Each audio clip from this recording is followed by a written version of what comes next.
spend most of my life living in a gangster's paradise.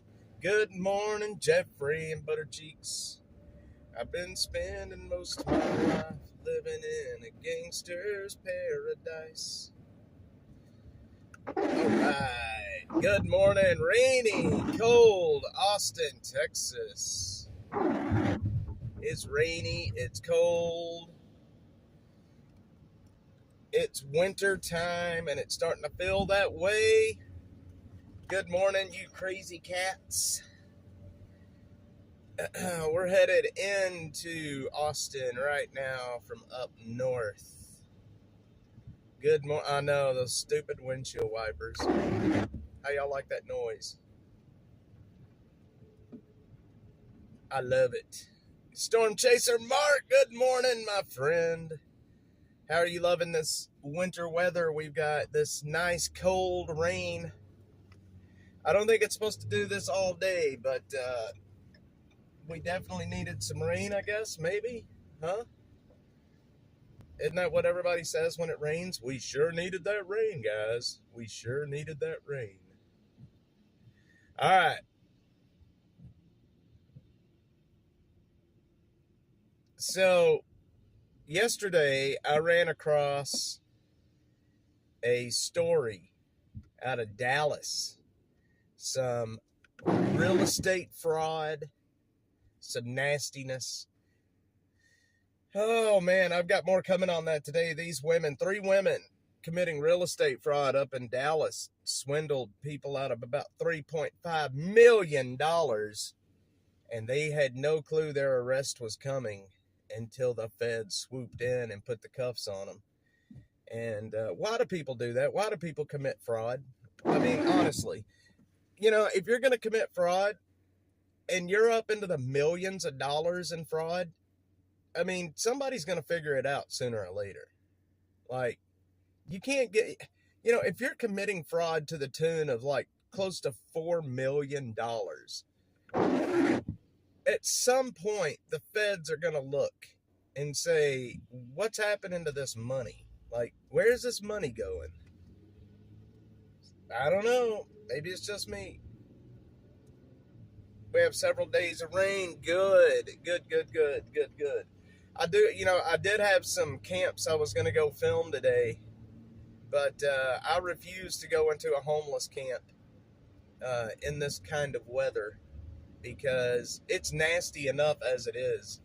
When you add all of this moisture and the mud into these homeless camps, they are downright unbearable to walk into, to be honest. Much less how people are living in this shit. You got me, man. You got me. You got me, babe. You got me, babe. Just want a blanket in my bed. I hear you. I hear you. I am not even wearing a jacket today, and that's a mistake. I should have put a jacket on.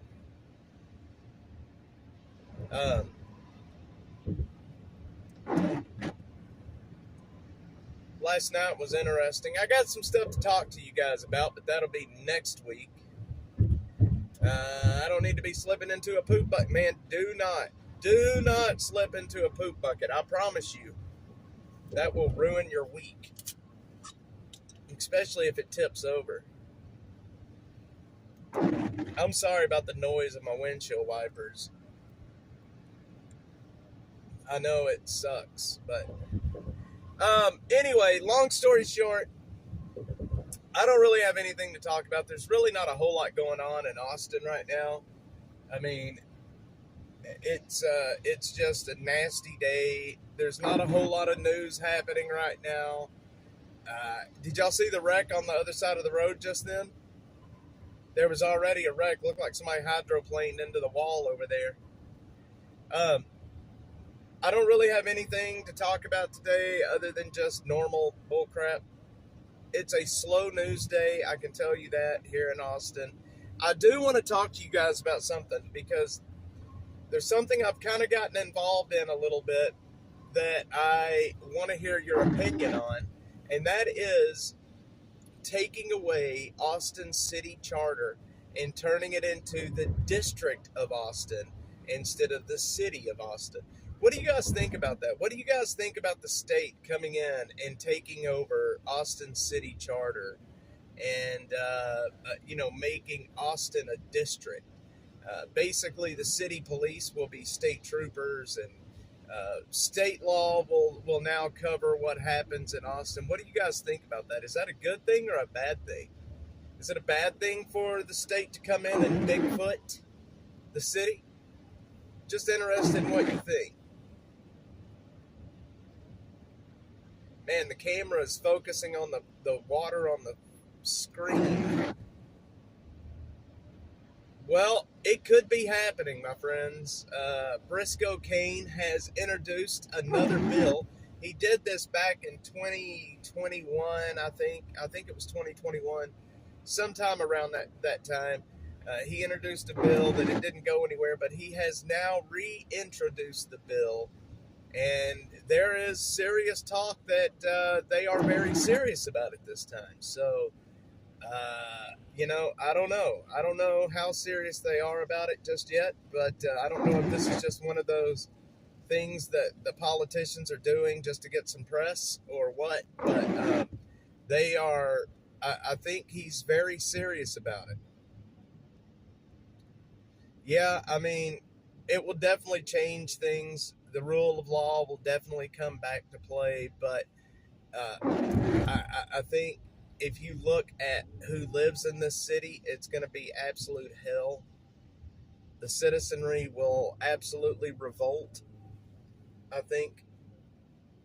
It's not as easy as just coming in and saying, all right, your city charter has been taken away. There's a lot that goes into it, and it's not something that's just going to happen overnight. You know what I mean?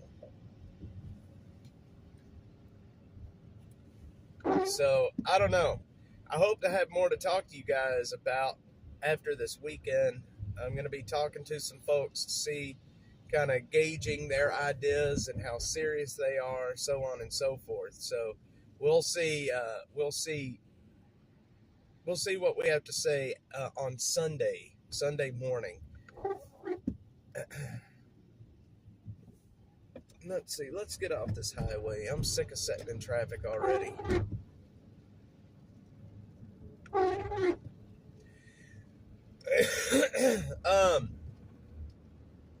Yeah.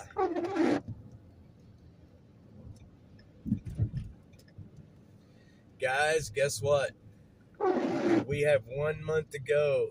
The TV show is coming. The series is going to be here, my friends. What do y'all think about that? I'm getting excited. I cannot wait for you guys to see the show we've been working on, the series we've been working on. I have learned so much about making TV and how the process that goes into it. I am very, very excited about it. I can't wait to be able to show you guys what we're doing and what we've been working on. And I can tell you specifics, and I can tell you the name, and I can tell you the network that it's going to be on. I can't wait. But as of right now, I cannot say anything. I am under a NDA.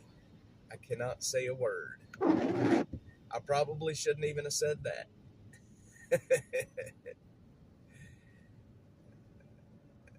I don't want to get sued.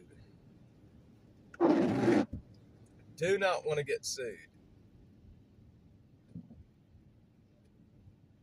Well, technically, I guess I probably could talk about it. I mean, it's December, so no, I better just shut up. I don't want to screw up. I know. Shh. I can already hear it. Look, the lawyers are calling already. But let's just say you guys are going to be, you're going to be pleasantly, I think you're going to love the show. That is BS how they sentenced Christopher Taylor to 2 years in prison. Yes, we need to talk about that. I'm glad you reminded me about that. Yes, Christopher Taylor, Austin police officer Christopher Taylor, was sentenced to 2 years in prison for the shooting that he was involved in. And I'm going to tell you right now, I am so disappointed in the new chief of police. I don't know if you guys read the statement that the Austin police that she put out yesterday, but it was a stupid statement basically saying, oh, we're going to do everything we can to get in line with, this George Soros DA.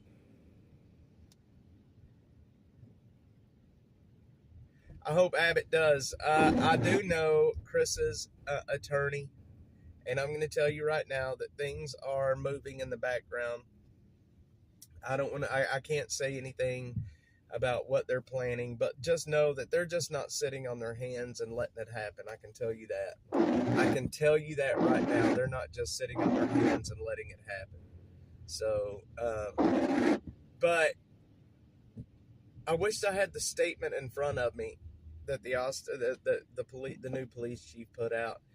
But it was not a statement supporting their officer. It was a statement basically saying that they're going to fall in freaking line with this Soros DA. We're going to do everything we can to blah, blah, blah, blah, blah. And it's like, you know what? Stand up for your freaking police officers, man. That's what they need. These officers on the street right now, they need your support. They need to know that you have their back. Quit it with this stupid, politically correct bullshit statement. Come out and tell people, our officers are everything. We ask these police officers to go into situations that would make 99% of us run the other direction. We ask these police officers to deal with people on the worst day they've ever had. We ask these police officers to go into violent, dangerous situations and then turn around and put them in jail when they do their job. Well, fuck that.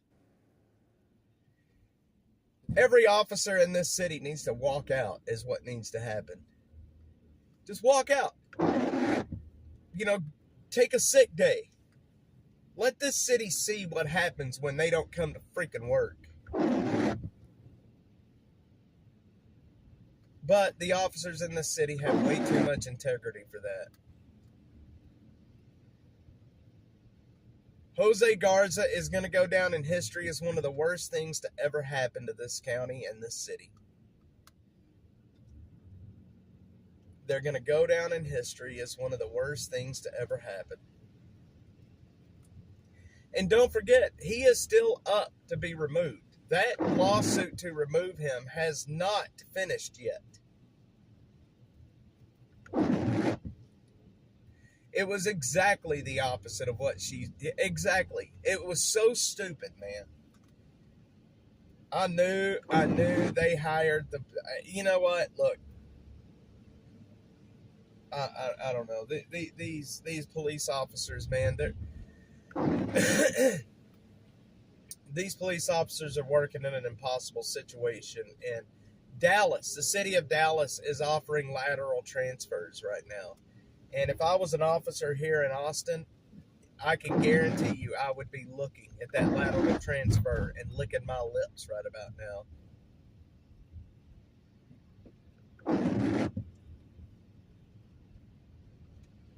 I would be licking my lips at a lateral transfer. And for those that don't know what that means that if you're a sergeant here in Austin, you can laterally transfer and keep your seniority. You're not starting from the bottom in a new department. You can keep your seniority, you keep your pay level, you keep you keep everything. So you just basically are just moving from one department to the other. Everything else is staying the same. So, I don't know, my friends. We got to get off the highway. I'm sick of being on the highway right now. He definitely needs to be removed. And like I said, the lawsuit is still open. It's still there. It has not been dismissed. It has not been disposed of. He is still up to be removed. And hell, maybe we need to remove him. Maybe someone else needs to file another lawsuit. I can't do it, but I do have the paperwork. I did have a lawsuit written up to have him removed, but I can't file it. There was an attorney that helped me do that. This was way earlier in the year, right after that new law was passed. But if you ask me, it's time to get him the fudge out of here. I need over here. I need over. It is slick out here, friends. Oh man, every time I take a deep breath, I get a sharp pain across the middle of my chest. Woke leadership. You couldn't pay me enough to be a cop here in Austin. Probably wouldn't, but a lawsuit's a lawsuit. It's got to be litigated. If you file a lawsuit, it has to be litigated.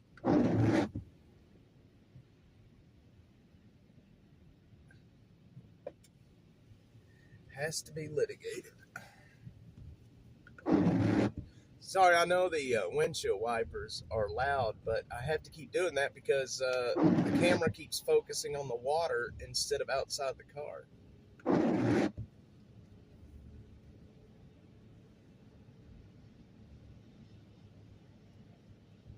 Yes, me too, Miss Butters. You know what? Like I said, I've got a petition.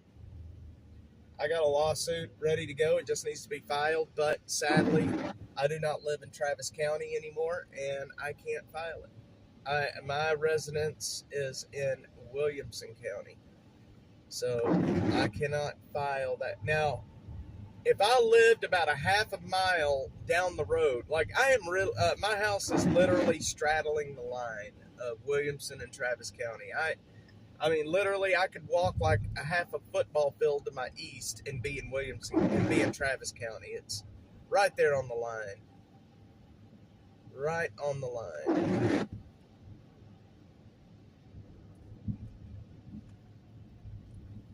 Had to be so sad for the one you lost. I got that Coolio song stuck in my head. Been spending most of my life living in a gangster's paradise. I've been spending most of my life living in a gangster's paradise. I don't know. That's a good question. But that's a good question. I don't know. I would have to ask. The attorney that wrote this for me, I'm friends with him. He could definitely tell me that. It wouldn't cost much money to file, but I'm going to tell you right now, here's what it will cost you. There's attorneys out there right now just, salivating at getting a chance to boot him out. They would probably cover the whole cost of the lawsuit for you. Here is the problem. They are going to smear you to the edge of the earth. That's the problem. Most people can't hold up to that.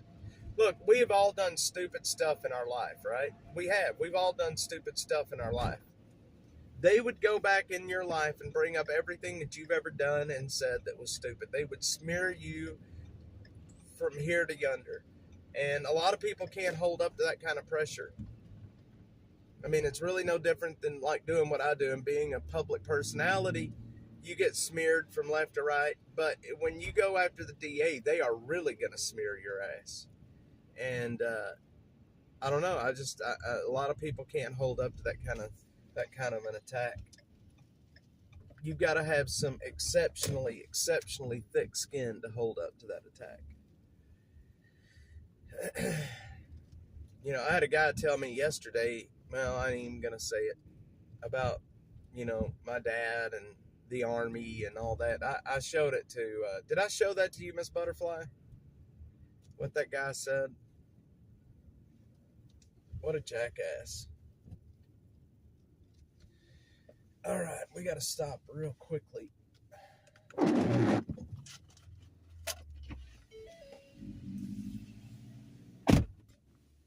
All right. Me and my temper would never. All right.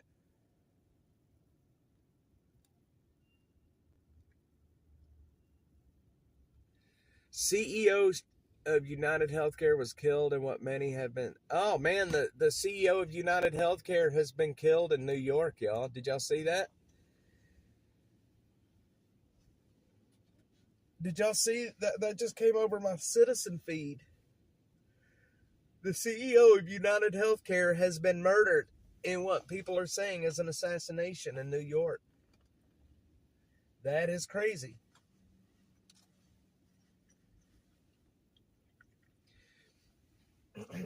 Chocolate Brigade, load up.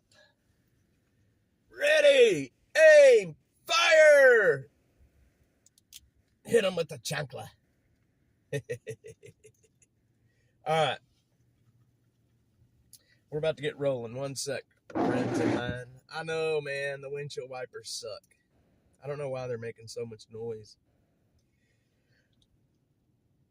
Okay. Oh, man. What time is it? I have no idea. I'll have to look at it once we're done here.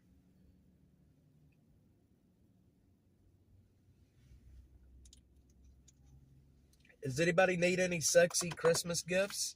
You can go over to Taboo Lingerie. They've got a sale going right now. Here, I'll show you guys. Corner of Burnett and 71. If you need sexy Christmas gifts, here you go. This is your sexy Christmas gift headquarter right there. They've got a sale going. Look at that. They got half-naked women in the window. Glad my son's not here. He'd be wanting to go in and have a look. Medical insurance is a fraud. I don't have medical insurance. And I kind of sometimes wished I did because I've got some issues going on with me that I would love to go get looked at. But, alas.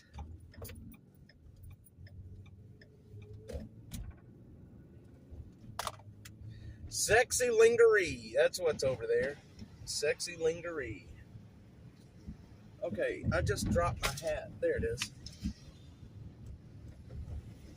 We need some sexy lingerie. Yeah, man, since that's the thing. Since I've been self-employed, you understand, like, I never realized just how much insurance is if your employer's not helping you pay for it.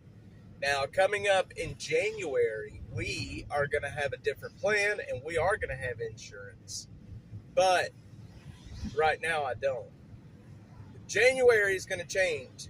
Me and my folks are going to have insurance through Cigna. We've already negotiated and are ready to go. Yep, sure will. Sure will, Jeffrey.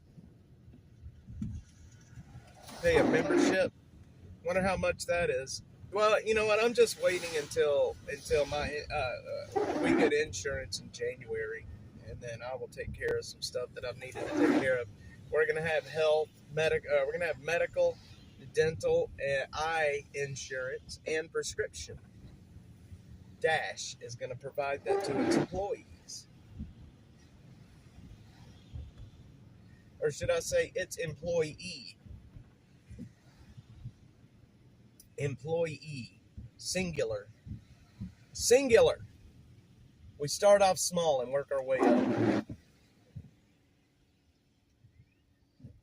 All right. What was I doing here? Hang on. Let me check. Sorry, guys, I'm not going to be able to see the chat for just a minute. I need to see what calls are out for service.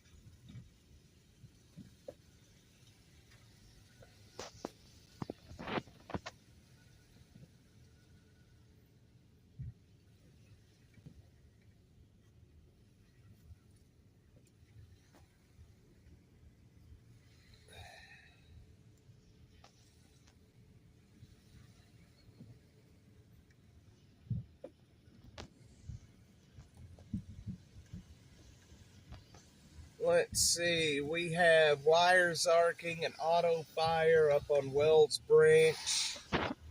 Not a whole lot going on right now.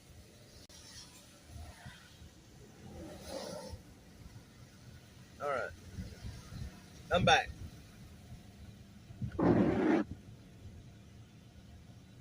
let's you know what? We're just gonna head over to Lamar and head down to South Austin. Man, that guy over there, that homeless feller over there that is selling his art is out in the rain. I wonder if he realizes that all of his art is getting rained on. Poor guy. Get some. Did I miss get some? Meow, get some. Wait. What did I miss? Get some. Okay, just go to the vet and tell them that I identify as a cat. Do I have to meow?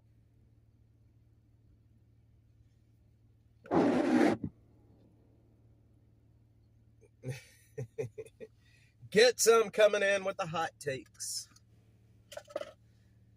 Those words will get you canceled in this day and age.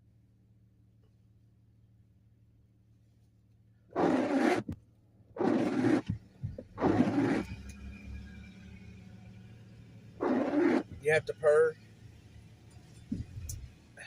I'm not a purrer. A purrer. Man, that diesel fumes are killing me over here. Those diesel fumes are killing me, Smalls. You're killing me, Smalls. You're killing me.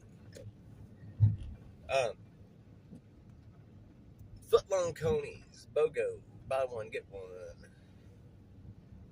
So, yeah, it's gonna be interesting to see how we move forward from this prison sentence for Christopher Taylor.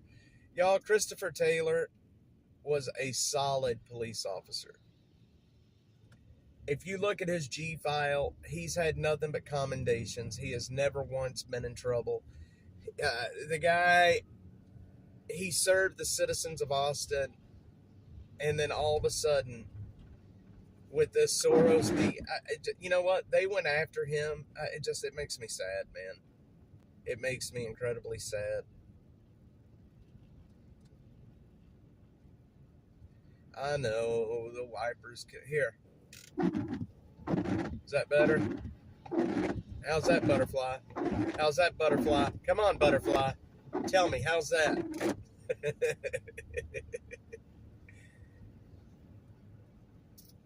Oh, get some. Such a nice guy. Well, okay, I will stop using the wiper, and then you guys can just watch the water on the windshield. How about that? Well, I think the governor is going to step in before an appeal, because it's going to take for. Do you know he's been sentenced to 2 years? It could take 2 years for that appeal to go through. So the governor's going to have to step in. That's just all there is to it. You know, the governor's going to have to step in, and that's just what it is. Rain-X! The pettiness is real. Is that petty? Is that petty enough? Come on. The pettiness is real. You're right, it is. It is. I'm a petty guy.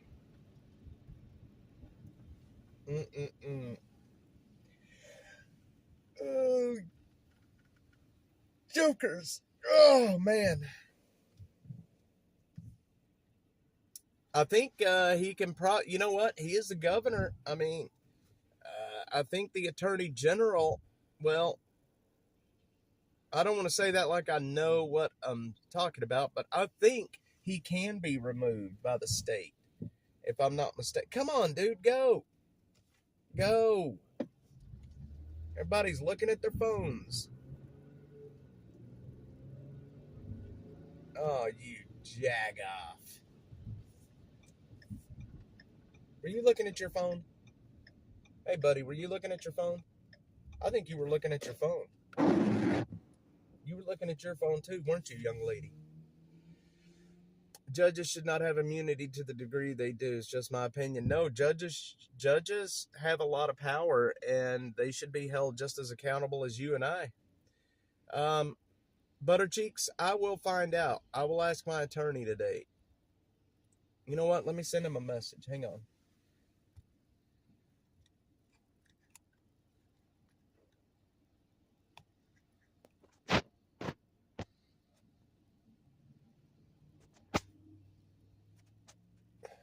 Okay. Let's see there. The wiper scared him. Oh man, my low tires light just came on. What in the world's that all about? Oh shit. Y'all, this weather's got me yawning like crazy. My hair is so long right now.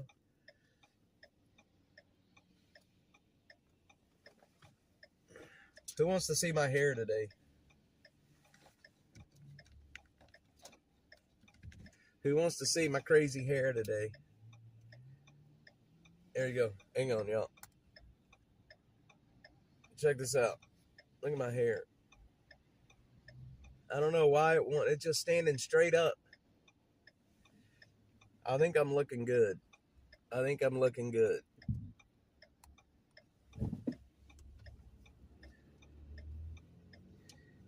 Obviously, I have bed hair right now. I did not get up and take a shower this morning. It was too cold. I know, man. My hair's sticking straight up. I got bumped from the news again this morning, so I didn't even attempt to do anything.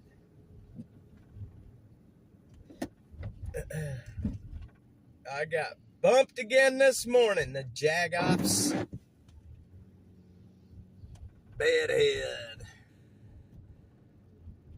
Gumby would be jealous. Yeah, it's a new style. I'm just going to start wearing it like this. You know what? Maybe that could be my new trademark. You know how people that, they want public attention, they just do something crazy? Maybe that could be my new trademark. At least I'm not losing my hair too bad. And my beard is gray, but my hair is not. That's what I don't understand. How did my beard go gray and my hair didn't? Anybody want to chime in on that? My beard on my chin, at least, is almost solid gray, but my hair on top of my head, my hair didn't turn gray. I don't understand it. And I'm only 43, and I got a chin full of white. How does that happen? Don't say that, Jeffrey. Don't say that. I've had people tell me, you should dye your beard. I'm like, no. Do you know how stupid it looks? Everybody knows now. I mean, I've been in the public eye for a long time. Everybody knows that I have a white or a gray beard. If I all of a sudden came up tomorrow with a nice brown beard, everybody would know about it, and they would make fun of me from here to there. My wife says, it makes you look distinguished. It makes you look, like you're smart. Like, what does that even mean, man? What does that even mean?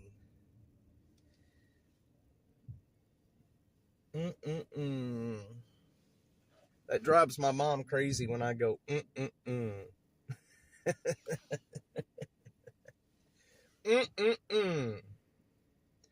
All right, we're going to roll down to South Austin real quick. I've got some jackets, and I've actually got some slickers in the back that I'm going to hand out this morning. Anybody? I think we should hand out some slickers or ponchos. I got ponchos.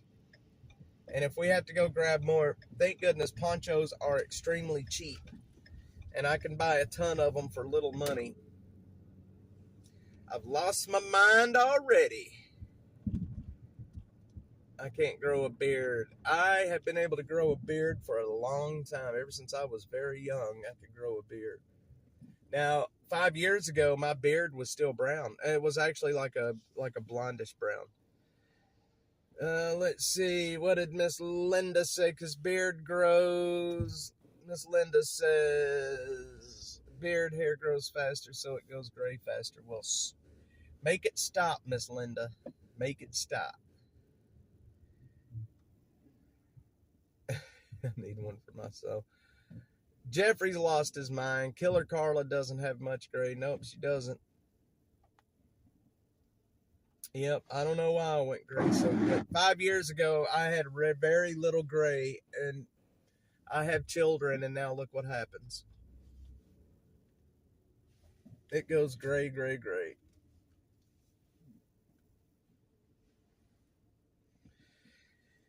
Linda got me on my knees, Linda. Begging, darling, please, Linda. Linda, won't you ease my worried mind? Ba-dum, bum, bum, bum, bum, dum, bum, bum, do do do do do do do do do.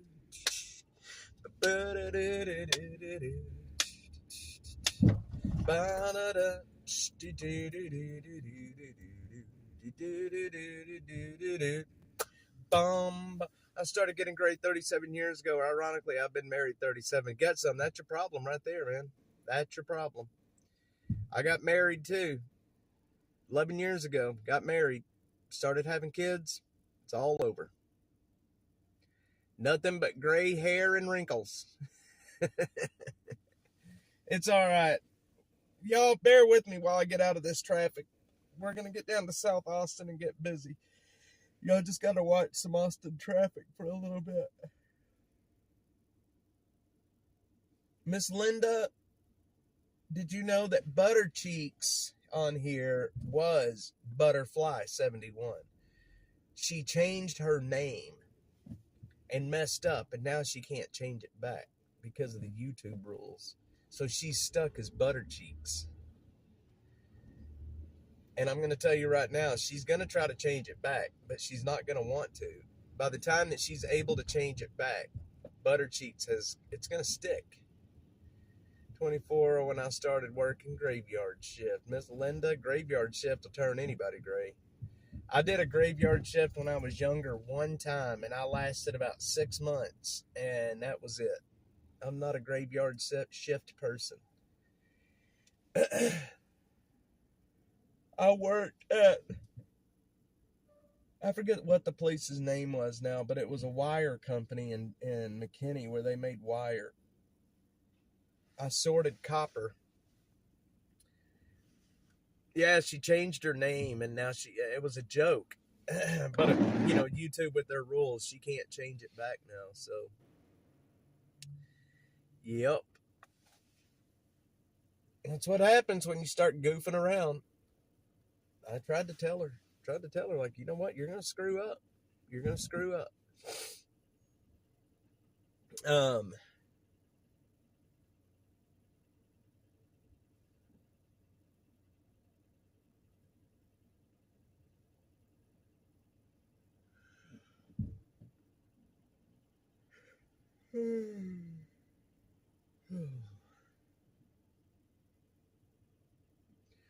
Preference. I like second shift too. I worked second shift when I was with the sheriff's department. I worked 2 in the afternoon till 10 at night, and I worked B shift, and I loved B shift. 2 to 10 was good. It was a good shift. But of course, being with the sheriff's department, you always have to work, extra. You got to cover parts of the next shift.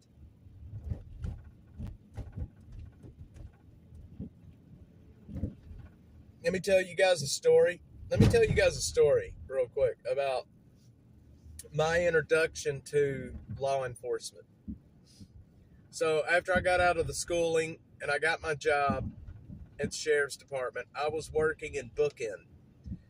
For those that don't know what bookend is, when police officers or deputies on the street arrest somebody, they bring them into the jail, into an area called bookend, and that's where you book them into the jail. So everybody's jail time starts at bookend, right?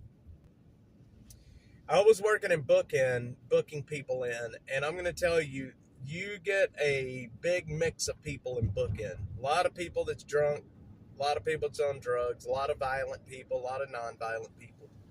And one night, our deputies brought in a man that was on PCP. Biggest black man I ever seen in my life. He was from Plano, and he was on PCP. And he came into booking, and when he came in, he was calm.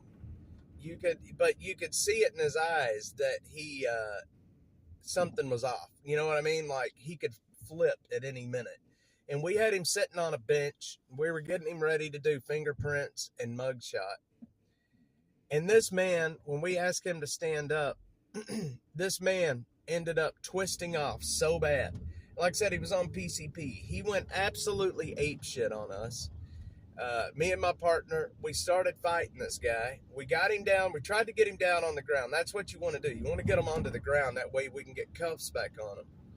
And we were trying to wrestle this guy. There was just two of us. We were trying to wrestle this guy to get cuffs on him. But with people that's on PCP, they are so strong and they are so out of their minds that you can't fight a guy on PCP. So we hit the alarm. We had deputies coming from all over the place.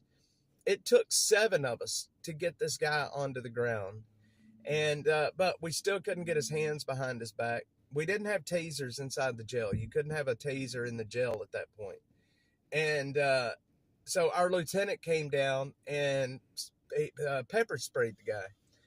But in the process of pepper spraying him, he pepper sprayed all of us as well, right? All of us got a dose of the pepper spray. And it took 8 of us to finally wrestle this guy to the ground and get him back in handcuffs. That was PCP for you. He felt none of the pepper spray. He felt none of our pain compliance. We had these things called, you have this thing called pain compliance. And it's you use pain compliance on something called a force continuum. Basically, you start at the very bottom of the force continuum, and then you ratchet up the force depending on how much force is being used against you. And I'm talking like pressure points, like below the ear and behind the jaw. There's a pressure point that you can use on the collarbone. You can do palm strikes on the back of the arm right above the elbow. And he was feeling none of the pain, none of it. We were doing, we were doing everything we could to get this guy to calm down. We were using so much pain compliance on him that we were hurting the guy like crazy, but he was not feeling it. And boy, we ended up coming away from there. I was bruised and battered and pepper sprayed. And I'm going to tell you right then, I started rethinking my choices of entering law enforcement right then and there, man. That's when I started rethinking my choices. PCP, angel dust. It is a crazy, crazy drug. And by the time he came off the angel dust, we still had him in bookend. It was like 13 hours later, he started coming down off of it. He remembered none of it. He didn't remember any of that happening. He was bruised and bloodied. We were bruised and bloodied, and he did not remember any of it happening. That's what PCP does to people. Crazy, man. Oh, and he ended up naked too, by the way. Oh, yeah, for sure. It was like super. Yeah, the guy was, we were doing some strikes on him that were incredibly painful. And he was feeling none of it, man. None of it. The pepper spray, nothing was working on him. And, just to get him in cuffs. And, man, like he would lay on his belly and hold his arms under himself. And it was like unlocking a metal jaw, trying to get his arms pulled apart and to get an arm behind his back. And the problem was we ended up getting one cuff on a hand. And then we ended up losing control of that hand. So now he has a weapon. He's got a hand that is free with a cuff on it that he could swing and hit any of us. He's lucky he didn't get shot. I'm gonna be honest about that. At that point, when we lost control of the hand that had a handcuff on it, he then had a weapon, and technically he could have been shot at that point. So I'm glad that he wasn't, but he definitely could have been. Because he was swinging that cuff at us, and, that cuff could kill you. I need some PCP for my back pain. Linda needs some angel dust for the back pain. Well, I'll tell you what, it'd definitely make you forget your back was hurting, I think. I've never used PCP. I don't know what it does to you. but I do know that it makes people absolutely insane, and they feel no pain whatsoever. But that is as close as I've ever come to deadly force, by the way. That was as close as I ever came. But anyway, neither here or there. I think I told that story before. I got so many stories from my time with the department. I can't imagine somebody that's been with the department for 20 years and the stories they have. I mean, I was with them for a short time before I realized that I didn't need to be with them. And I've got some crazy, crazy stories. Taught us never to take a suspect along. Yes, get some. You don't. Do not. And, you know, my partner and I, we thought we could get the guy back in cuffs ourselves. But in Bookend, we would wear these pins. It looked like a pin on our shirt. And it was connected to our vest that you wear. And if you ever got in trouble, you could just reach up with your hand and slap that pin, and it would set off an alarm that, you know, people would basically come running from anywhere at that point. We also had an emergency button on our radio we could hit too. And yeah, it's scary, man. It's scary. It is scary.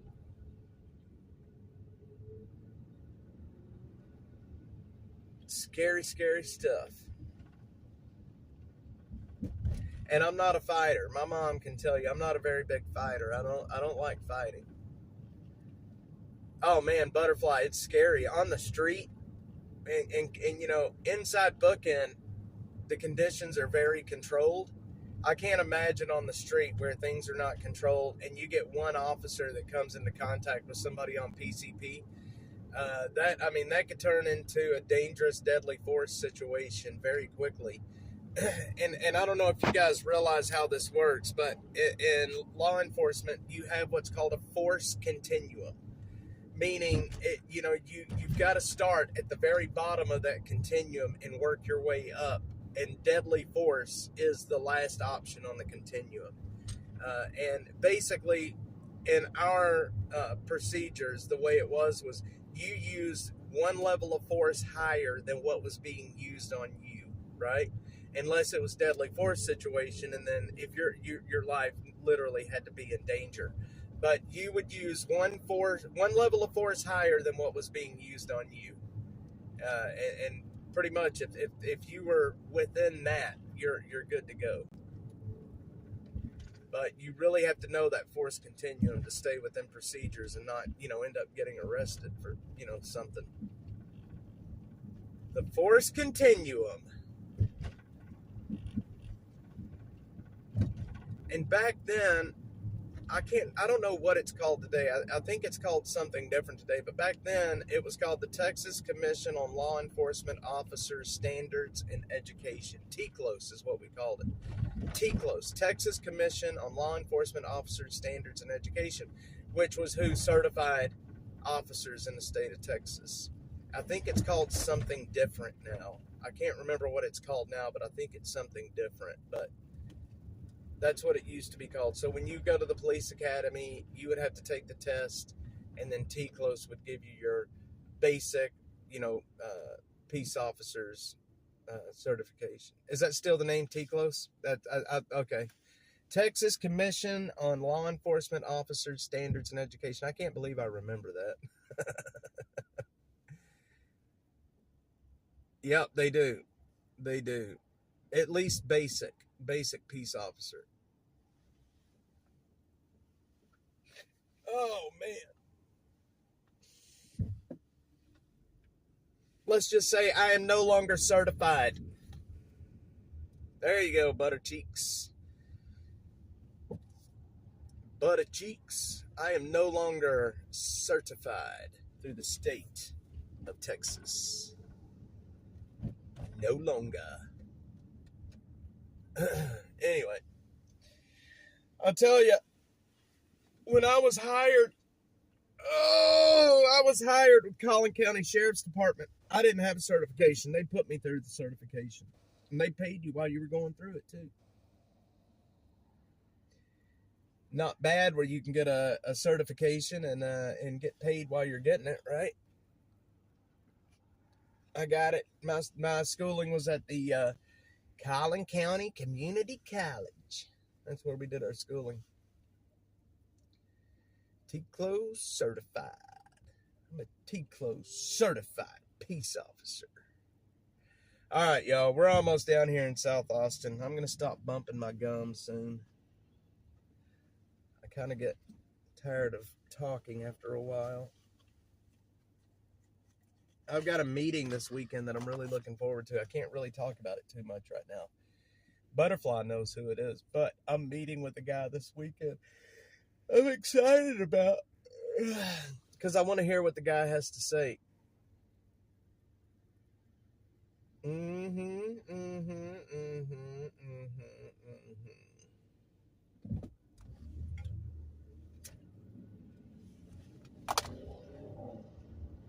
I'm familiar, my friends. I'm familiar.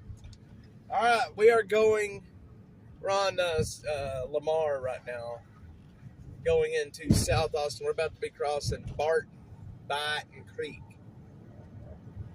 Barton Springs, I mean.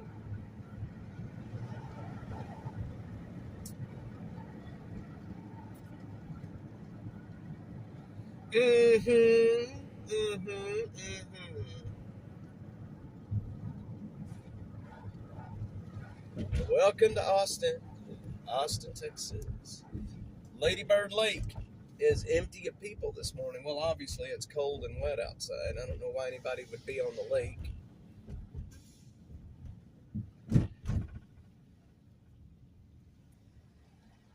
You know, sometimes I will look at people in their cars that I'm driving next to, and I literally am driving around aimlessly just showing you guys video. And it always makes me think that everybody that I see has something better to do than what I'm doing. And it makes me kind of sad. It's like everybody's going somewhere. They have a point. We're just driving around kind of aimlessly right now.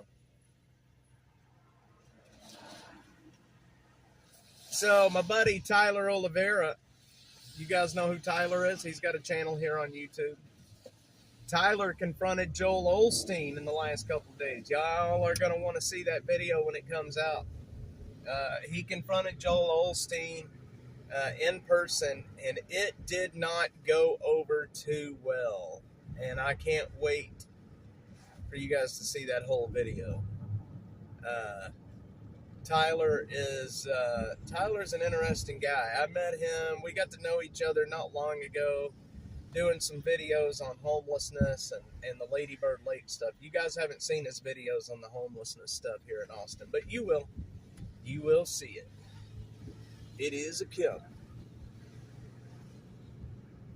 Oh yeah, he confronted Joel Osteen at his church. Yes, he did. Joel Osteen is that millionaire preacher that takes everybody's money from them. He's one of those guys. You know what I'm talking about? Those TV preachers that take in millions and millions. He owns mansions and airplanes and all of this shit. And he's just taking poor people's money. And you know what? It pisses me off to no end that people use religion to rob poor people of their money. Very fake. The guy is something else, man. The guy is something else. I mean, you're taking millions and millions of dollars from poor people, and then you got private jets and mansions and all this shit. I'm over it. Like, there is no reason for that to be happening. Yep. Yeah, and apparently didn't they have a mass shooting in his church at one point, or an attempted mass shooting? Didn't that happen not long ago? Yeah, driving around in a Lamborghini while taking poor people's money. That's such bullshit.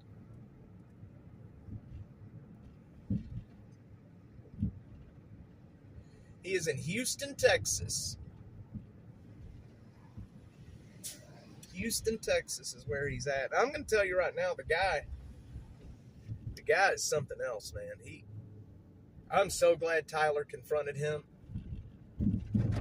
I mean, it ain't gonna do anything. Joel Osteen's still gonna do what he's doing. He's still gonna take millions of dollars from poor people. Look him up, Bill. It's gonna make you sick once you do. I'm telling you right now, it's gonna make you sick. I can't believe people still give him their money like that. I really can't. That's not what religion is about. That's not what being a preacher is about.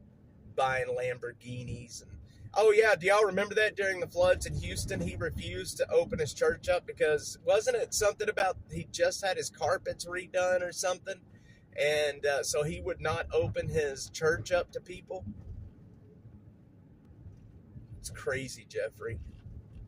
I think if I remember right, when people were needing shelter during the floods, he refused to open that massive ass church that he has. He wouldn't let anybody in there. Such a man of God, right? He's such a man of God. Doing the right thing and helping people, but he won't give them a place to stay when they need a place to stay. Mattress Mac. Now that guy is an icon in Houston. I met Mattress Mac once, but Mattress Mac is, that guy is a true gentleman. He didn't let nobody in until after the fact and the media went down. Reverend Joe Biden. Yeah, Mattress Mac in Houston. That guy's a legend. He feeds people. He will give people shelter. That guy spends his money for, he's a rich man, but at least he's doing good things with it for people. Joel Osteen. Jesus Christ. He even looks fake. I mean, in the pictures that Tyler released of the confrontation, you can see the look in Osteen's eyes. He looks like a freaking demon is what he looks like.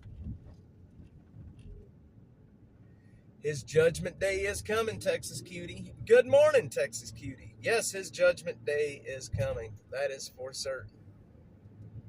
That is for certain. Yes, he does. Jeffrey Mack, Mattress Mac is, he's one of those folk heroes in Houston.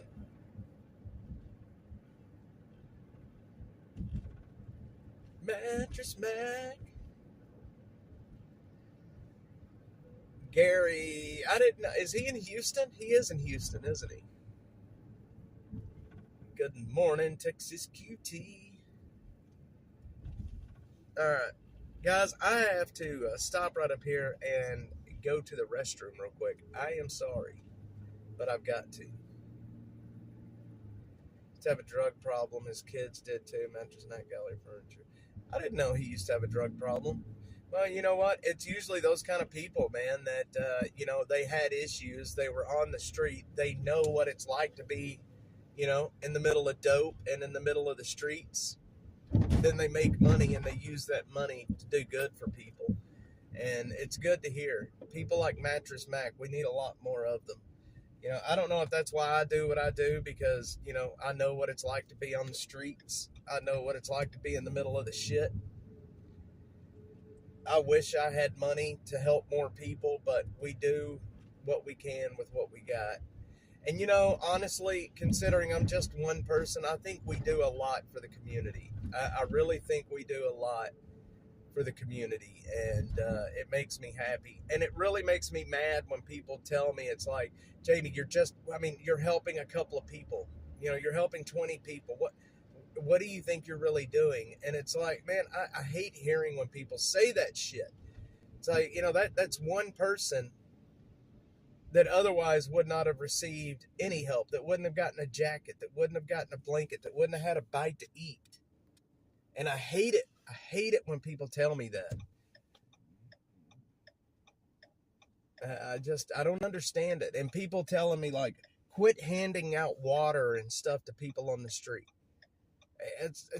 Come on, man. I don't know. Well, I appreciate it, Texas Cutie.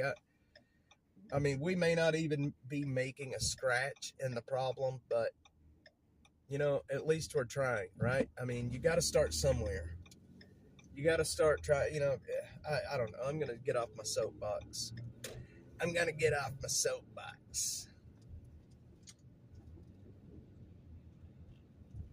Okay, I have to stop and use the bathroom real quick. If you guys will watch, hold on, I got to get out of the chat real quick. Hang on one sec, y'all.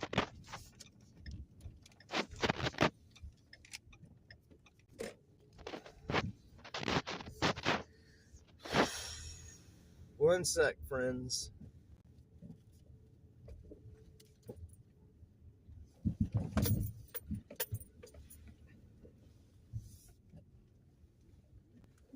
Y'all will let me go in here real quick and use the toilet.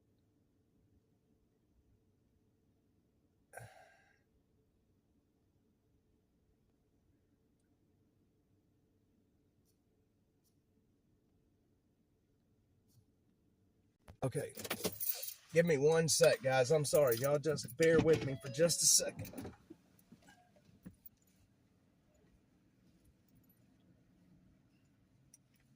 Butterfly, go on and do a song and a dance for everybody.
Okay. All right. I'm back. Sorry, y'all had to look at a building for a little bit. Turn around every now and then. I get a little bit lonely and I'm never looking back. Turn around. Sorry, y'all. Sometimes when you're out here on the street, you got to find a place to go to the bathroom. And I know the nicest bathrooms in town. I'm like George Costanza. I know where the bathrooms are at in this city. I know where the toilets are at. Let's go down and check on Sunrise Navigation Center.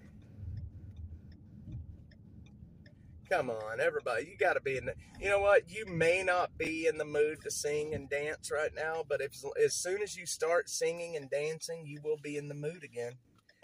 I'm telling you right now. You will be. All right.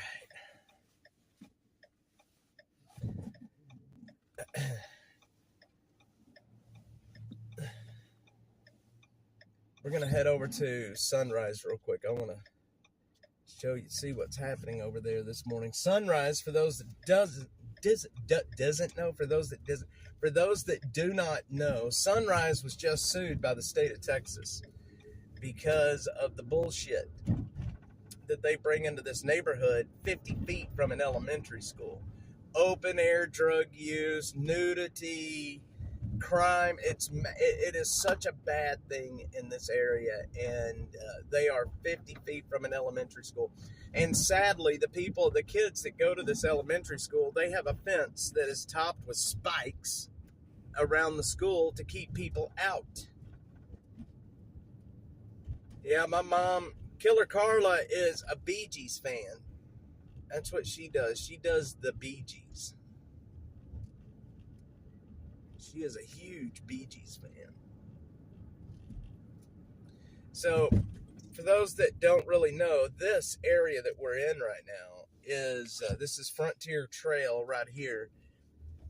This is like homeless central down here in Austin. This area, this neighborhood that is to your right, they have so many issues with homelessness, property crimes, break-ins, assaults, all this craziness. And it's because of Sunrise being here. Sunrise brings all of this mess to this neighborhood, and people are tired of it. Ryan Alter is the representative of this district. He is the city council member.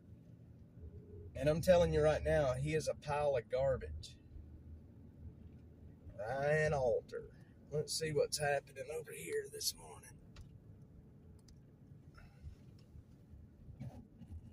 The Bee Gees was my first concert, Miss Linda says. Let's see here. I'll tell you what we're going to do.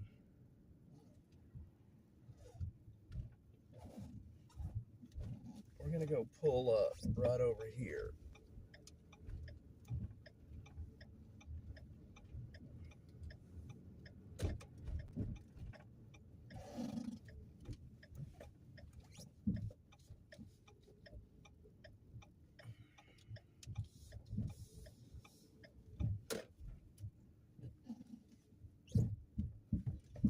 Let me turn around real quick.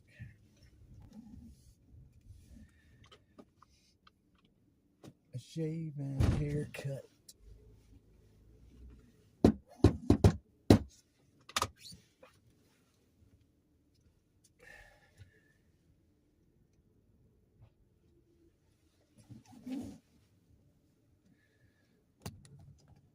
There is Sunrise right there.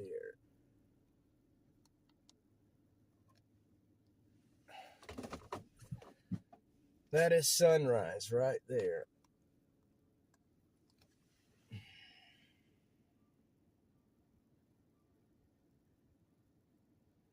And it could be a crazy place. We could sit here for a little bit, and I could guarantee you, you're going to see some stupidness over there. I don't know, maybe not today. It may be a little too cold for the stupidness to happen today, but yeah, the school is just right behind here. You can't really see, well, you can see it right in there. This is part of this is the school right here. Well, hang on, this is the school right there, right there. Sunrise is a place that all of the homeless folks in town, they come to congregate during the day. They just kind of come and hang out. But like I said, I think it's good that these places exist. But the problem is it's so close to an elementary school. It shouldn't be here. I agree that Sunrise is doing a very good thing, but they're not in the right place. I mean, they're handing out needles and drug supplies over there. They're handing out, I mean, it's crazy. And they're doing it right there by a school. So people go up over there, they get their dope supplies, and then they go right out to the parking lot where you see all these people sitting, and then they do their drugs right there. Kind of like the Arch, but not, it's not a shelter. It's just kind of like the Arch.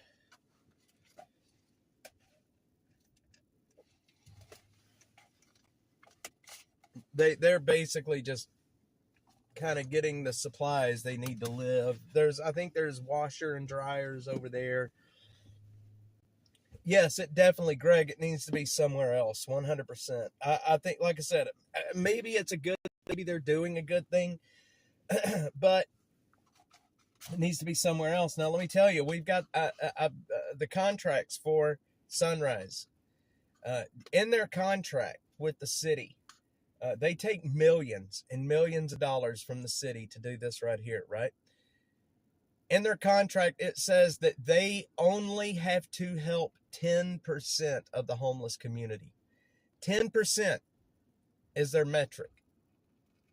10% of the homeless community, and they're taking millions a year for this.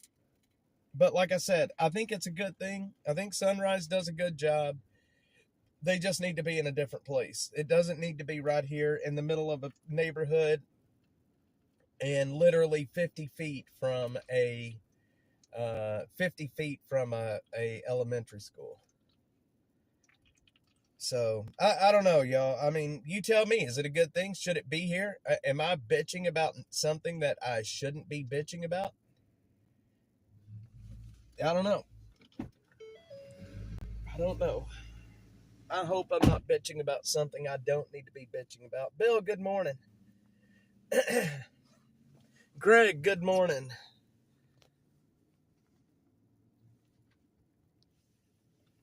I mean, you know, like I said, if I'm bitching about something I don't need to be bitching about, then I need to change the way I'm doing things.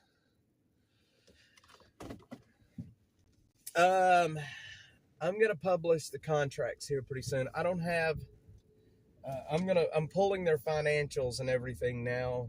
But I had to request those. They are a nonprofit, so all of their financials are public record.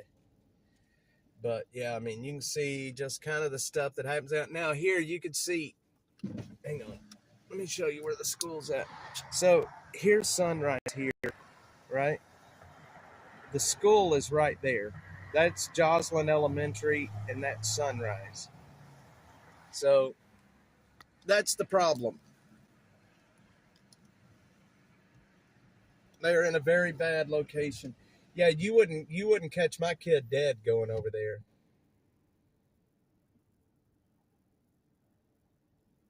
There's actually a beer store across the street from it, but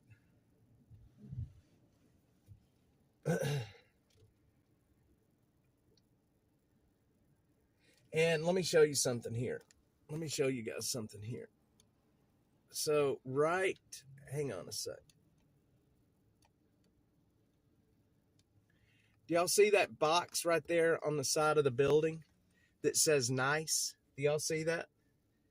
That box right there that says nice. That is needles, straws, Brillo pad for crack pipes. There's glass pipes, and there's fentanyl over there. That is, I mean, not fentanyl, but Narcan. That is basically a machine that will, I have somebody's behind me. That is a machine that hands out drug supplies.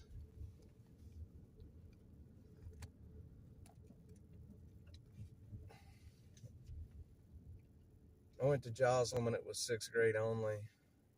Easier for people to get on Suboxone. Yes, Bill. I think it would be, you know, Suboxone has saved a hell of a lot of lives. I was talking about this yesterday. Here in Texas right now, it is illegal to have fentanyl test strips, right? It's illegal to have those test strips, and I think it should be legal. I think the state legislature should make it legal to have those test strips, because It's an enabling machine. It's people are buying marijuana in the city right now, and it has fentanyl in it. So those test strips could save a lot of lives. If you're gonna use drugs, drugs are here to stay, right? You're never gonna eradicate drugs. It's not gonna happen. All you can do is lessen the damage that the drugs are doing, I think. I don't think jail is right for people that are on drugs. I don't think putting people in prison for, using or being an addict is the right way to go about it. I just don't. I mean, that's probably a hot take for a lot of you guys, but I just don't think jail is the right way to go for people that are addicted to drugs. But I think having access to Suboxone and the fentanyl test strips would save a lot of lives. Um, it should be easier to access that medication instead of having to find a doctor, pay a lot of money at the pharmacy. I think they should be trying to invest in more of a, helping people get off of the drugs instead of investing into throwing them in jail. For the amount of money that it takes to jail somebody for drugs, you could spend that same amount of money and get them into a rehab and try to get them cleaned up and off the drugs. I do agree, Linda. I don't think it should be illegal. And I mean, it's damn near almost legal now, I mean, it's close. I think a lot of the cops use it as if they want a reason to arrest you, they will arrest you. But when you spend so much time out here on the street, you see that drugs are killing people left and right. It's a scourge. It's a scourge on society. And instead of jailing people that has addiction issues, instead of spending the money to put them in jail, spend that money and put them into rehab. Try to clean them up. Try to give them a chance for a future. We jail people way too easy for those kind of things. Now, when it comes to dealers, people that are out here, enriching themselves off the misery of others, hell yeah, put those people in prison. They should be in prison. Some early research indicating that drugs like Ozempic are helping with addiction, including alcoholism. Much more research is needed. Interesting. That's that Ozempic. That's that. No jail. Yeah, jail for addiction is stupid, man. You get caught. Look, I was on drugs back in my 20s. I know exactly what it's like, and it's not. Jail ain't gonna help. People need help to get off the drugs. They don't need to be put in jail where you're gonna, you get put in prison, you're probably gonna come out in worse shape than what you went in, right? I mean, people learn how to be criminals in prison. These dealers, the people that are enriching themselves by killing people and keeping people addicted to drugs, maybe we can have a conversation about putting those people in prison. But if you're just a guy on the street trying to live his life that ended up falling into addiction, putting that person in jail is stupid.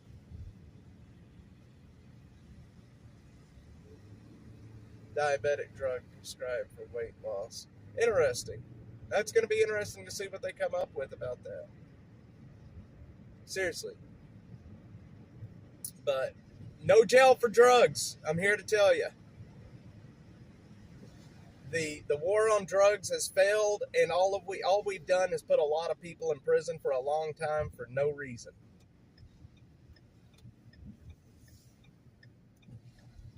It costs a lot of money to keep people in jail.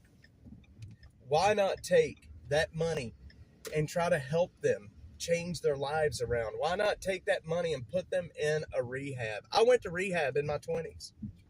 I was on drugs. And if it hadn't been for rehab, and this was a lot of years ago, but if it hadn't been for rehab, I probably would not have made it. The drugs are not going anywhere. You're 100% correct on that. The drugs are here to stay, my friends. And sadly, fentanyl is here to stay as well. Fentanyl is such an addictive drug. It's so much worse than heroin, and it's so much more deadly. Yep, they do. And I would venture to guess a very large percentage of the people that's in prison right now in America are probably there for using drugs. See, there you go, 200 a day. And see, you tell me that you can't use that money more effectively trying to actually help people, give them treatment, clean them up, get them treatment to stay off drugs, to help them have the tools they need to live a life without dope. It's possible. It's possible. Uh-oh. It is possible. Yeah, Joe Biden is the reason that a lot of people are there.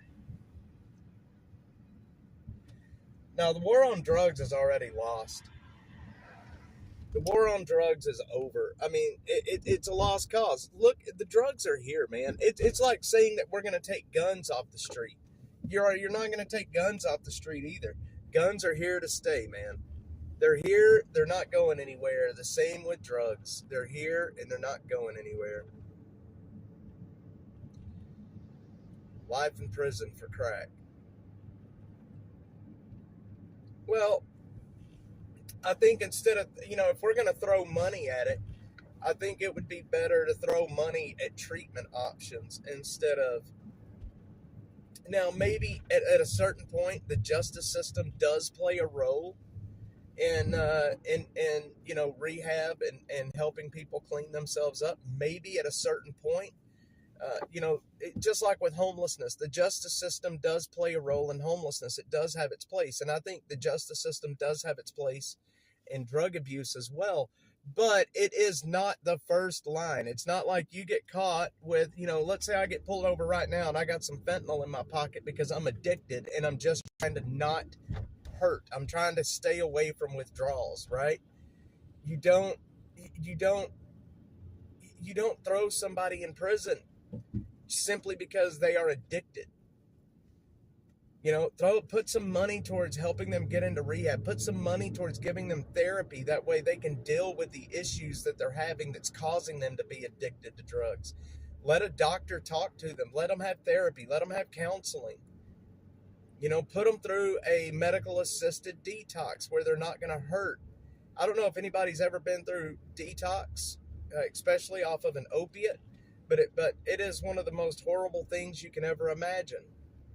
And I mean, detoxing off of an opiate it's like the flu times 30, and people don't understand it. I don't think all cops are that way, AC. I think there's a lot of good cops out there. I really do. You're right, Bill. Especially nowadays. You can go down on the corner and spend $10 and you can get a high. Especially with as cheap as fentanyl is today. It's so much cheaper, and it's a lot of trouble to get on Suboxone. You got to go to the doctor. You got to pay your doctor. Then you got to pay the money that it takes to buy the Suboxone. It's easier just to walk down to the corner and buy a hit of fentanyl and you're not sick anymore. But if you get pulled over or if you get stopped walking down the street with that fentanyl in your pocket, you're going to go to jail for a long time for that. I have a different view on addiction and drugs than most people on my side of the aisle. And I would imagine I would probably lose some support if people heard me saying that, that I don't believe in jail for drugs. But you spend enough time out here on the street and you can see that jail for dope is not doing a bit of good. It's not doing anything. In a lot of ways, it may be making the situation worse.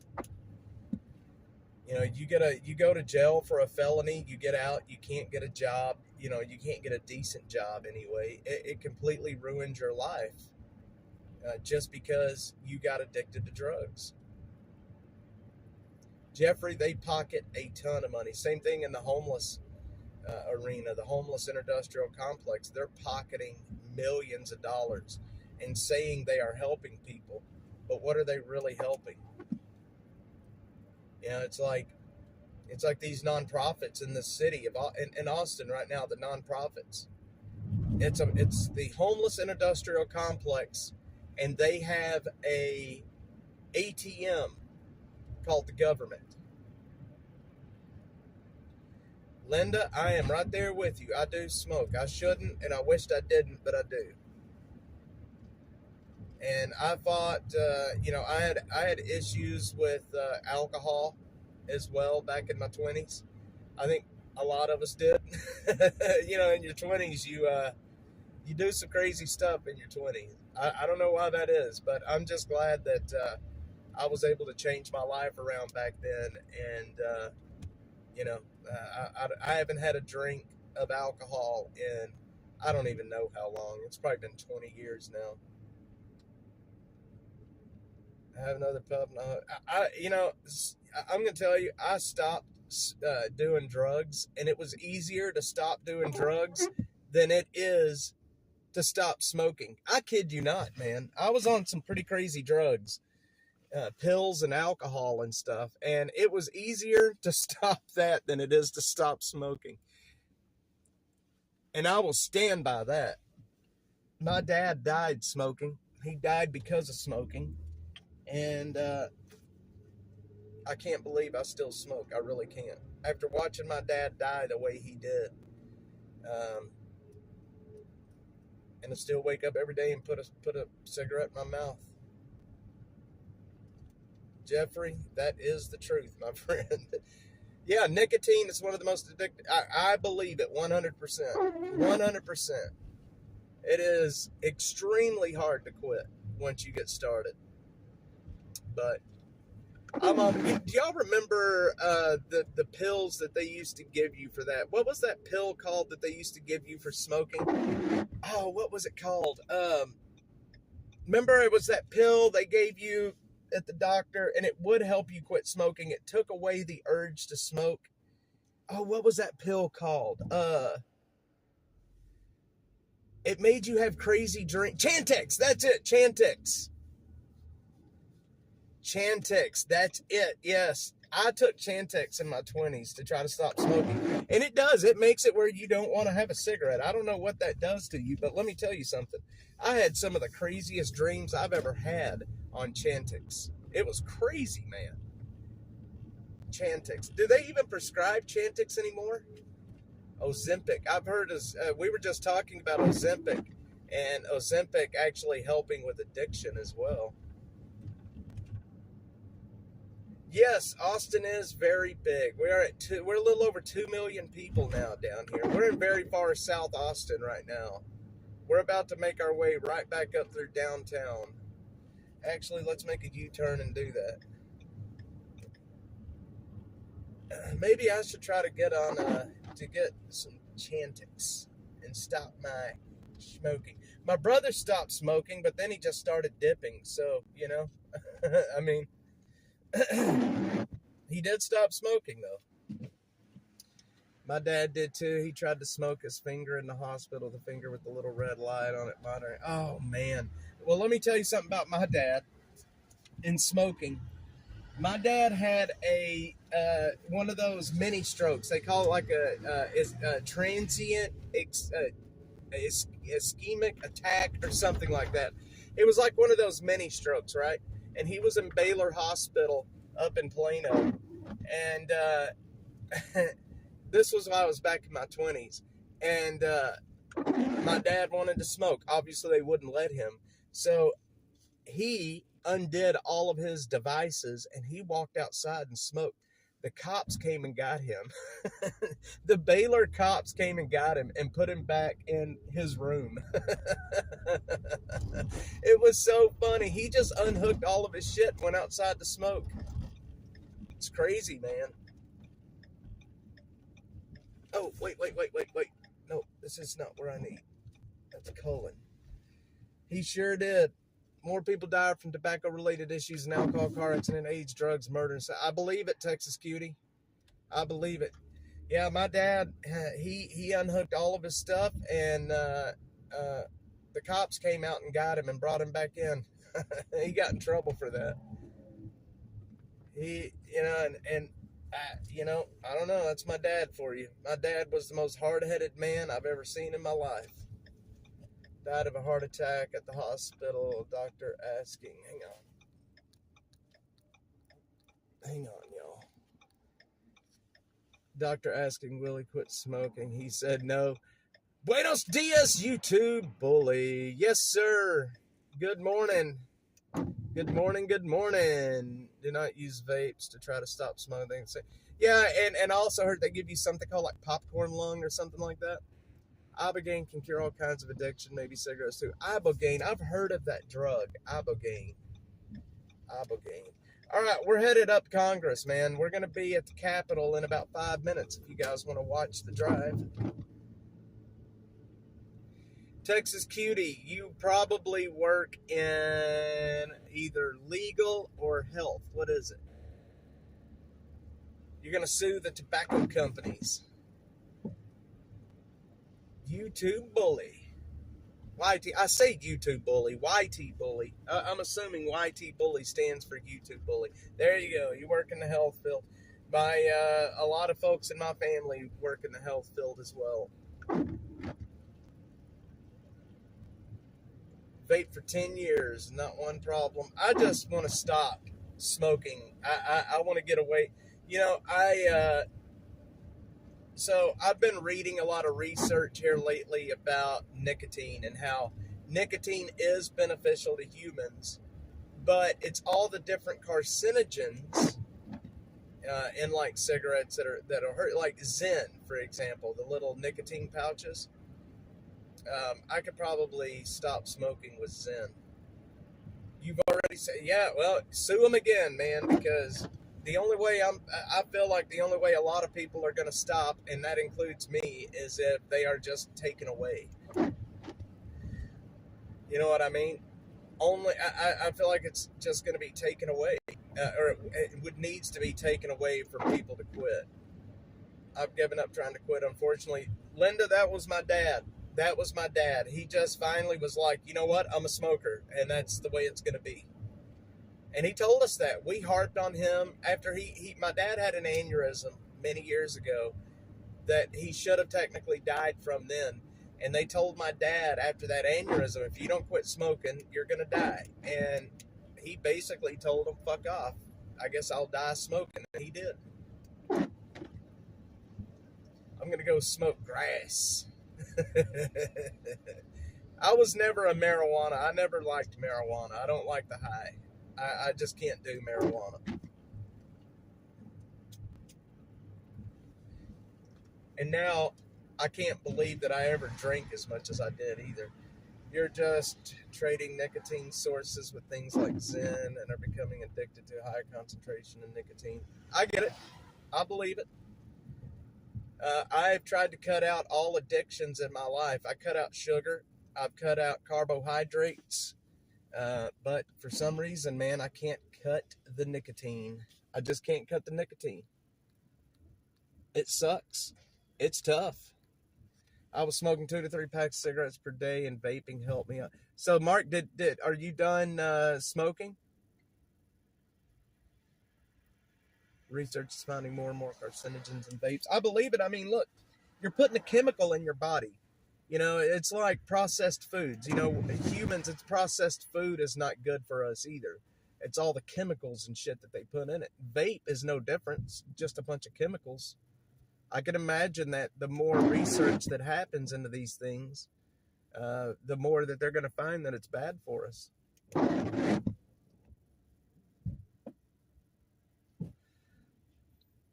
Wasn't talking about grass you're smoking in your... Jeffrey. Oh, man. Indians and their peace pipe. So I've never figured out, when Indians smoking the peace pipe, were they smoking marijuana or were they smoking nicotine? What was the Indians smoking? I got the feeling they were smoking marijuana. I'll tell you, back in my 20s, I went to Mexico, down to Costa Maya, down to the Mayan ruins in Mexico. And our guide was telling us about the tree. There's a certain tree down there that the Mayans were smoking before they would go to the top of the temple, and they would go to see the gods. And basically, the tree, it was an hallucinogen. So drugs have played a big part in history for a long time. Peyote buttons, heck yeah! Give me some peyote. Changes your brain chemistry, which is why it's so difficult to stop. Well, it's changed my brain chemistry, I can tell you. I've never figured out if they were smoking pot or if they were smoking tobacco. I made it a month once. Just don't smoke. The first one in the morning. Keep telling yourself you don't smoke. Man, it's so hard, Bill. Let me tell you, man. Let me tell you. It is so hard, and mornings are the worst when you wake up. Like, I can tell you, no matter what, when I wake up in the morning, one of my first thoughts is a cigarette. I kid you not. Every morning, it's like one of the first thoughts that hits my head. Let's see, I was on 32 nicotine level in my vape. Now I'm on level 3. That's good, Mark. Hopefully you can cut it completely out. It was dope. Why does my chat keep resetting?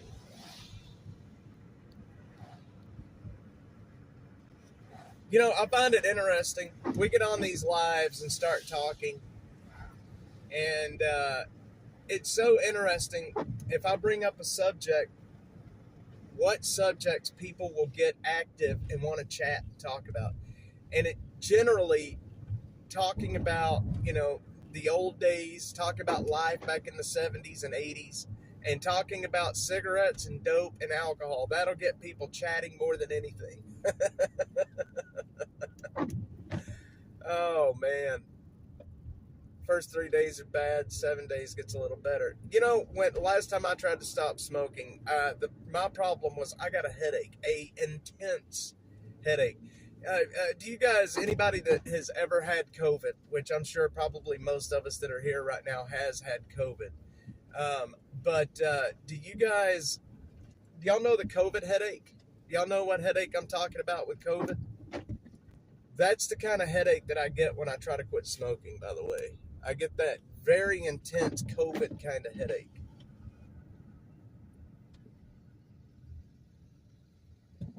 Difficult things you will ever do in your life. I wish everyone the best of luck. Just never quit trying to quit using nicotine in all forms. Yes, Texas Cutie. The flu. Okay, let me rephrase that. Did anybody ever get a headache with the flu? Used to be able to smoke everywhere, the courthouse, department stores. You used to be able to. Yep. Bad headache. I had a bad headache with COVID. And, I say COVID. Who knows what it really is. But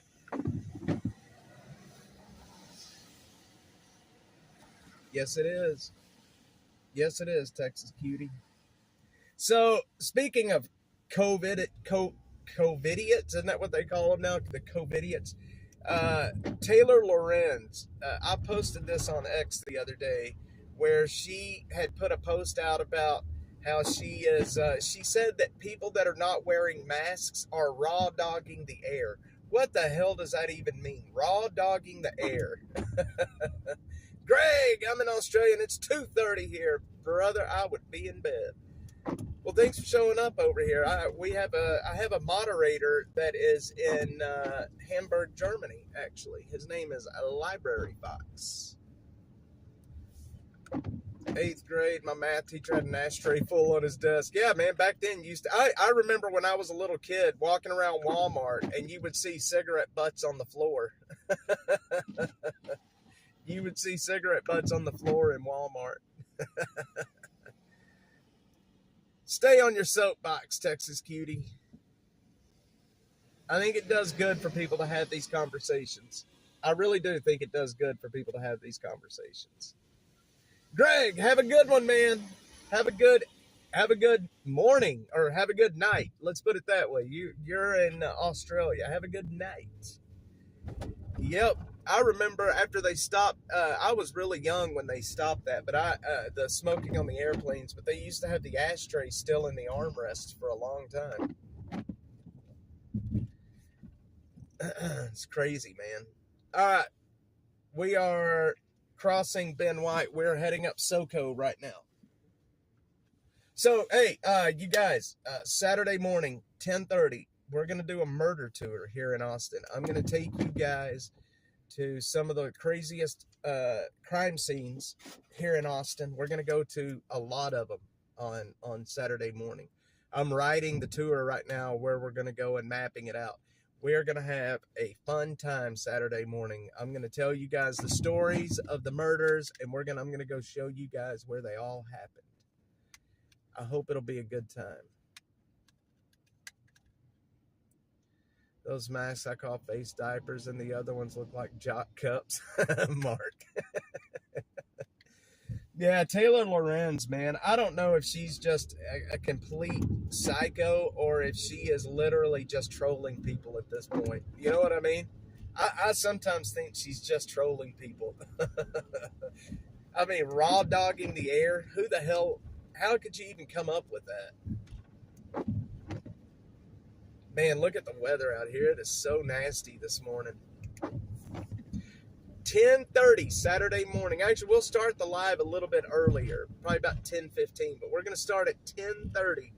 And we're going to go, if there's any particular crimes y'all want to see, just let me know. But I'm going to take you guys, we're going to go, so do you guys remember the servant girl murders from the early 1900s?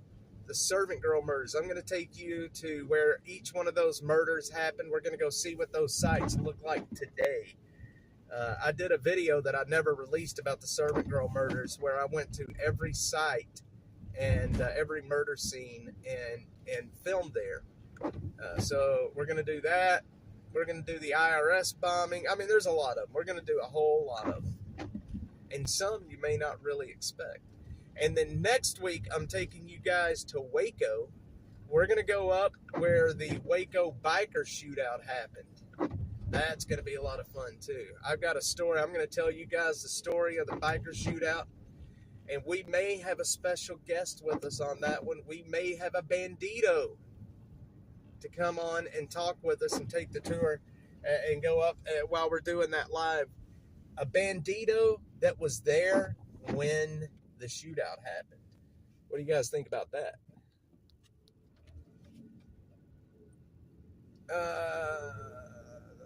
What time is my meeting? Which one would that be? It's Saturday night.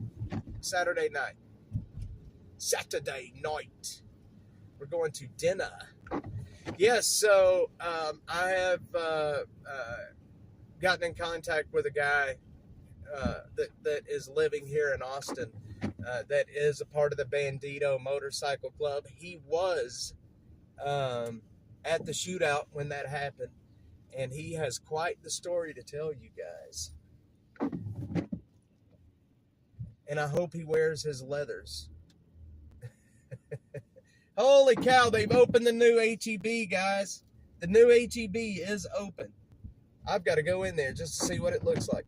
Yeah, Butterfly, it's Saturday night. We're going to do dinner at Waffle House. He laughed at me, the jagoff. He's like, Waffle House? Waffle House? How about we go to Three Forks? As long as you're paying, brother. As long as you're paying.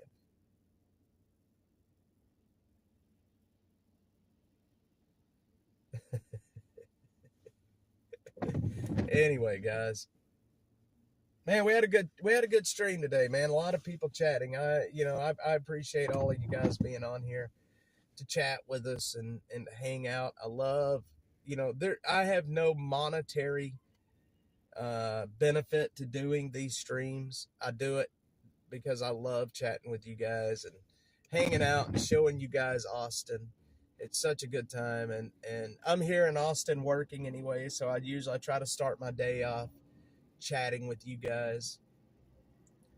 When anniversary, it's so good. Yes, it is good. Three Forks is delicious. I've been there one time. and I'm looking forward to going again. It's too kind of frou-frou for me. You know what I mean? I'm more of like I said, like I'm a Waffle House guy. Mark, have a good day, my friend. Have a good day. Uh-oh. We got a fire truck coming our way.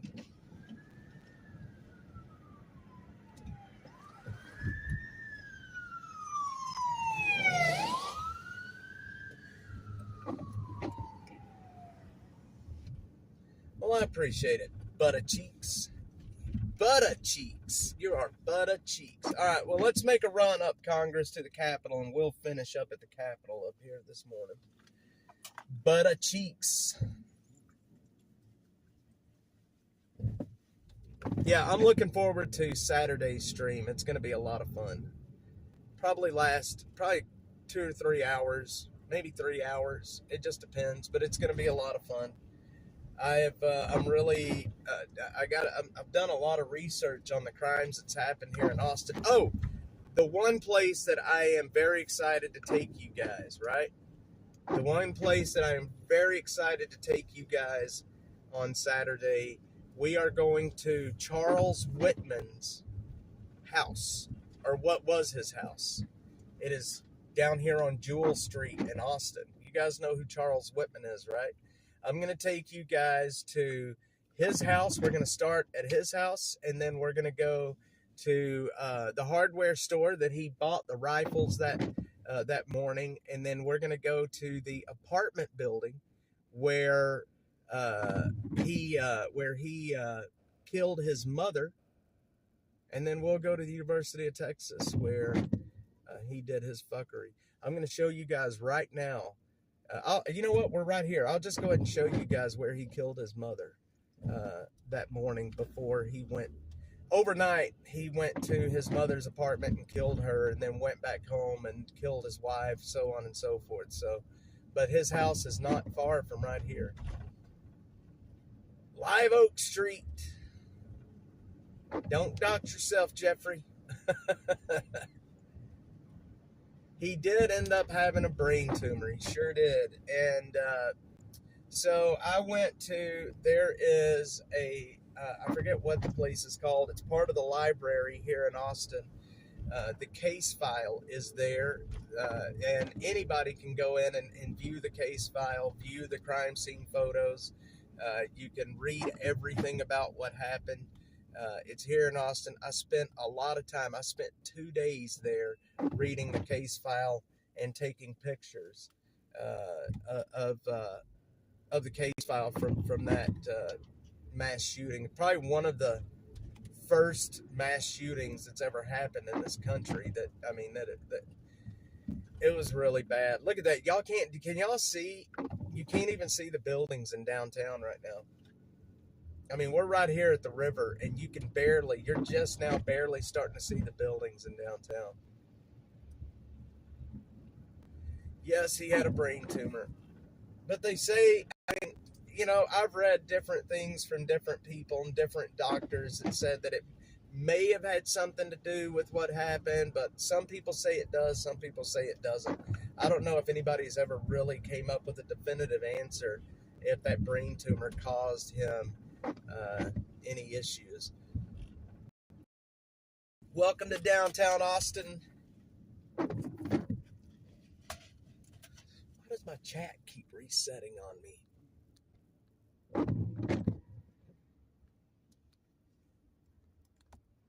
Oh, your son's performing. Man, I would love to go see it, Butter cheeks. I would love to go see it. I love classical guitar. I've always wished I could play classical guitar. I love the catgut, the nylon string guitars that, I play a lot of Tejano music, and you can, the classical guitars, you can still, the Tejano music is played on that. And back when I was younger and I was playing in bands, my buddy Eli, before he was killed, we used to play at Christmas time. We would go around to people's houses that was part of their church, and we would play Tejano Christmas music on their porch. How you like that? I can play Tejano, butt cheeks. Brain tumor, I never heard. Yeah, he did. He had a pretty big brain tumor. They say that's what, he was having really bad headaches, and they say that's what was causing a lot of his headaches. Some doctors say that brain tumor did cause him to act out violently, but then some people, they don't really, some of the doctors say that it had nothing to do with it. Yep, Austin is definitely looking very wintry right now. Look up. There's the Owl Building. I love this building right here. I call this the Owl Building because of it looks like owl ears on top. It's the Frost Bank Building. Been here a long time.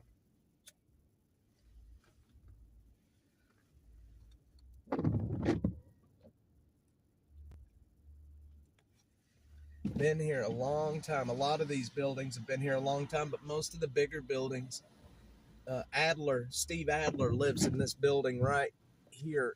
He lives in that building.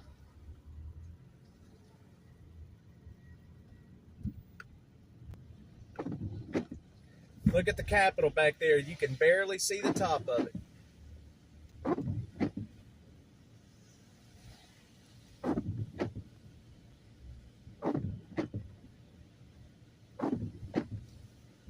Yuck that guy.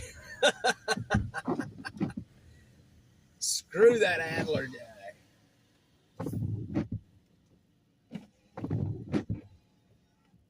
Man, oh man.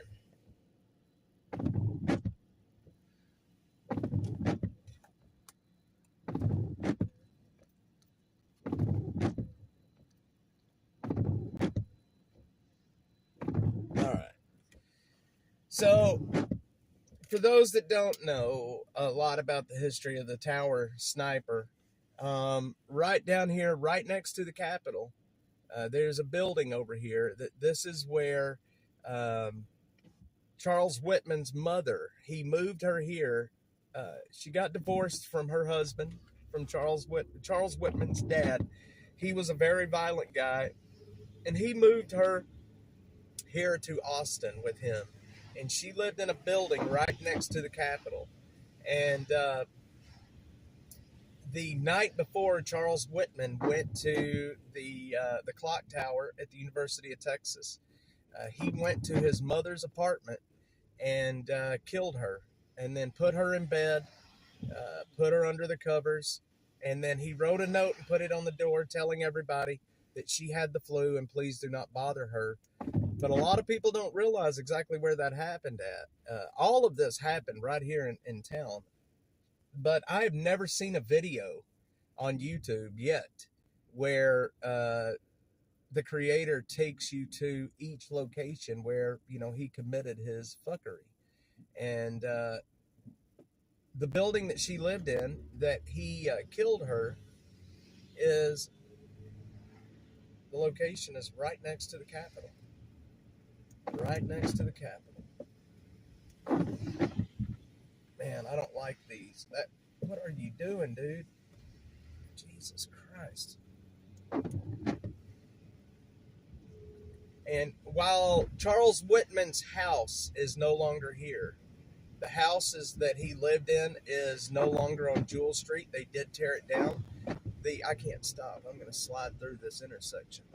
The house is no longer there, but the garage is. The garage that he ended up using, he was in the garage sawing off the barrels off of his shotguns, and the garage is still there.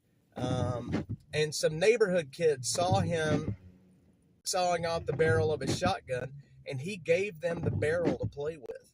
And that garage still exists today. The house is gone, but the garage still exists. That is such a stupid sounding car. Yep. Full Metal Jacket. Yeah, he was a Marine. He was definitely a Marine.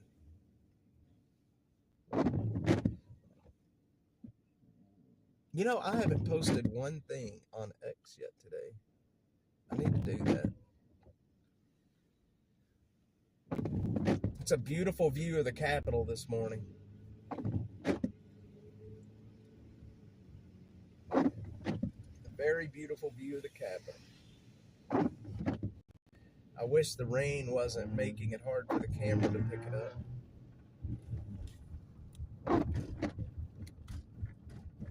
It's crazy to think that this right here is where everything government happens here in Texas, right here. Happens right here. All right, let me show you guys the building. There it is, right there. That is the building that Charles Whitman, I can't remember if it's the same building or if they tore that building down, and they may have torn this down, but I don't think so. I can't rightly remember. I think this is the same building. Let me turn in here and I will show it to you. I can't remember. I'm trying to remember right now if they tore the building down and built a new one, or if, I just can't remember. But this is it right here. No, I think this is actually the same building, I believe. But this is the building right here where he killed his mother. Right next to the Capitol. She was up on one of the top floors, if I remember right. But that's it. This bottom part right here is a parking garage. And you can see the balconies where people are still... Yeah, I think it is the same building, Jeffrey. I think it is the same building. It is an old building. But that's where it happened. That's where he killed his mother. And a lot of people really don't even realize that this is where it happened at. There's a lot of history, a lot of crime history in this city. A lot of crime history in this city.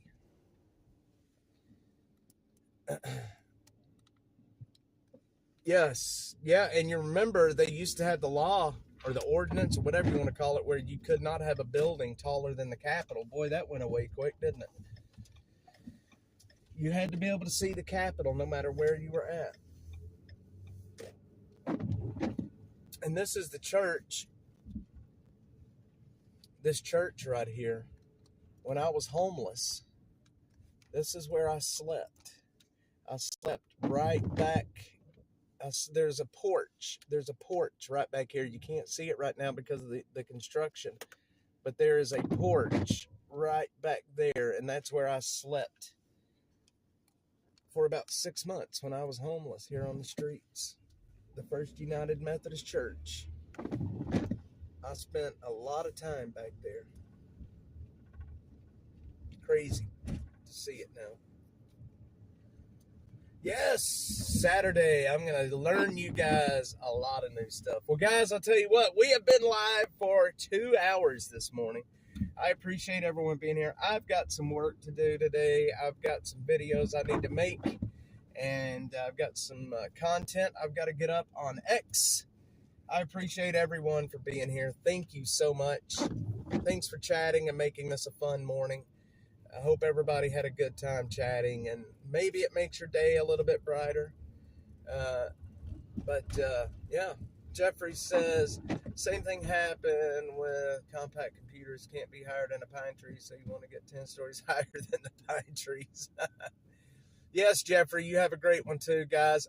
Butta cheeks. You're no longer butter cheeks. You are butta cheeks. Killer Carla, Jeffrey, Texas Cutie, Linda, Bill, all of you guys, if I missed you, I'm looking back through. If I missed saying bye, Greg, I think Greg is gone. Jeffrey, all of you guys, y'all have such a great day today. And as always, if you see me go back live at any point, it is because there's something I think you're going to want to see. I love you guys. Thanks everybody for being on here with me. And I will see you guys. I will see you on the next one.